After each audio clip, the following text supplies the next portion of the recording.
Again his gaze wandered up the steep hill, crowned with giant trees, whose swelling buds he could see and smell. Straight before him lay a low marsh, through which the little creek that gurgled and tumbled downhill curved, crossed the drive some distance below, and entered the lake of lost loons. While the trees were bare, and when the air was clear as now, he could see the spires of Onabasha 5 miles away, intervening cultivated fields, stretches of wood, the long black line of the railway, and the swampy bottom lands, gradually rising to the culmination of the tree-crowned summit above him. His cocks were crowing warlike challenges to rivals on neighbouring farms. His hens were carolling their spring egg song. In the barnyard, ganders were screaming stridently. Over the lake and the cabin, with clapping snowy wings, his white doves circled in the last joy flight before seeking their cotes in the stable loft. As the light grew fainter, the Harvester worked slower. Often he leaned against the casing and closed his eyes to rest them. Sometimes he whistled snatches of old songs to which his mother had cradled him, and again bits of opera and popular music he had heard on the streets of Onabasha. As he worked, the sun went down and a half moon appeared above the wood across the lake. Once it seemed as if it were a silver bowl set on the branch of a giant oak.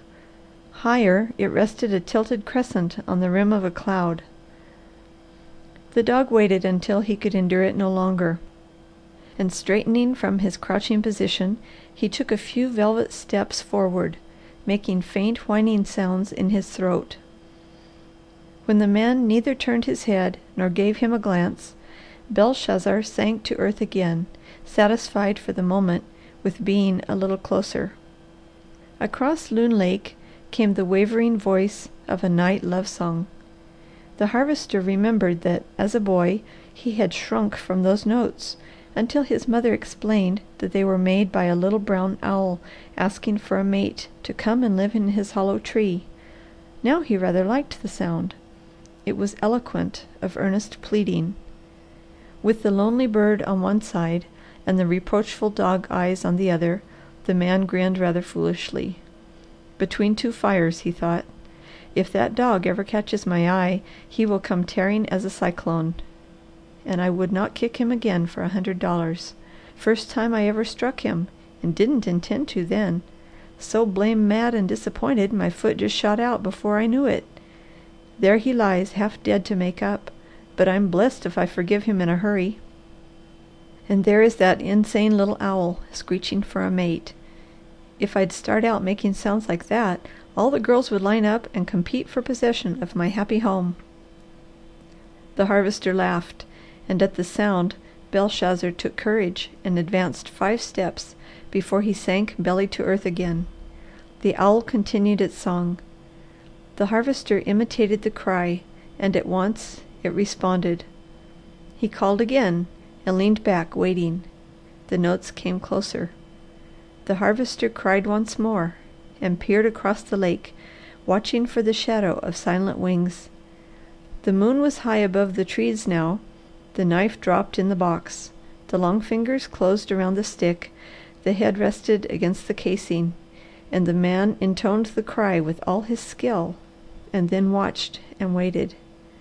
He had been straining his eyes over the carving until they were tired, and when he watched for the bird, the moonlight tried them, for it touched the lightly rippling waves of the lake in a line of yellow light that stretched straight across the water from the opposite bank, directly to the gravel bed below, where lay the bathing pool.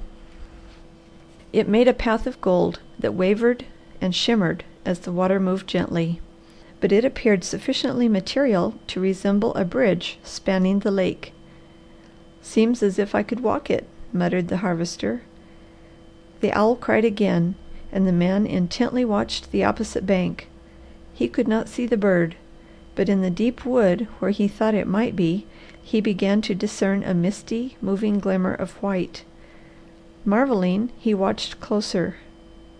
So slowly he could not detect motion, it advanced, rising in height and taking shape.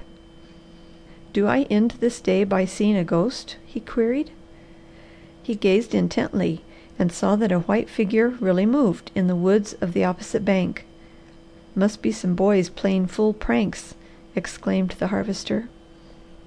He watched fixedly with interested face, and then amazement wiped out all other expression, and he sat motionless, breathless, looking, intently looking, for the white object came straight toward the water, and at the very edge unhesitatingly stepped upon the bridge of gold and lightly, easily advanced in his direction.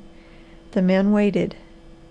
On came the figure, and as it drew closer he could see that it was a very tall, extremely slender woman, wrapped in soft robes of white. She stepped along the slender line of the gold bridge with grace unequaled. From the water arose a shining mist, and behind the advancing figure a wall of light outlined and rimmed her in a setting of gold. As she neared the shore, the Harvester's blood began to race in his veins, and his lips parted in wonder. First she was like a slender birch trunk, then she resembled a wild lily, and soon she was close enough to prove that she was young and very lovely. Heavy braids of dark hair rested on her head as a coronet. Her forehead was low and white. Her eyes were wide open wells of darkness, her rounded cheeks faintly pink, and her red lips smiling invitation. Her throat was long, very white, and the hands that caught up the fleecy robe around her were rose-colored and slender. In a panic the Harvester saw that the trailing robe swept the undulant gold water, but was not wet. The feet that alternately showed as she advanced were not purple with cold, but warm with a pink glow. She was coming straight toward him, wonderful, alluring, lovely beyond any woman the Harvester ever had seen. Straightway the fountains of 26 years' repression overflowed in the breast of the man, and all his being ran toward her in a wave of desire. On she came, and now her tender feet were on the white gravel.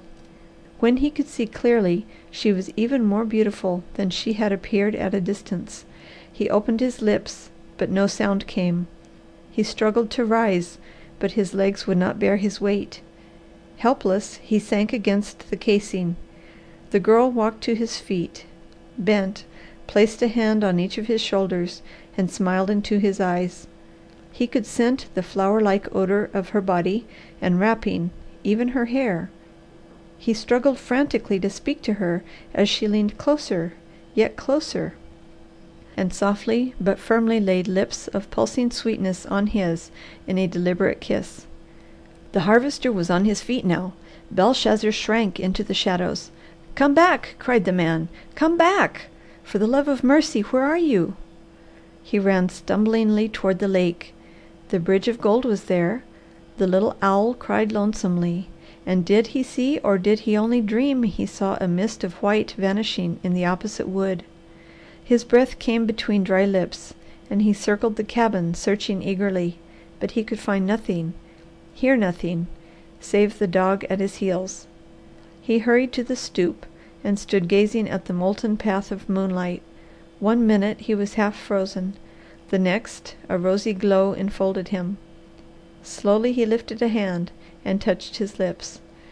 Then he raised his eyes from the water and swept the sky in a penetrant gaze. "My gracious Heavenly Father," said the Harvester reverently, "would it be like that?" End of chapter 1.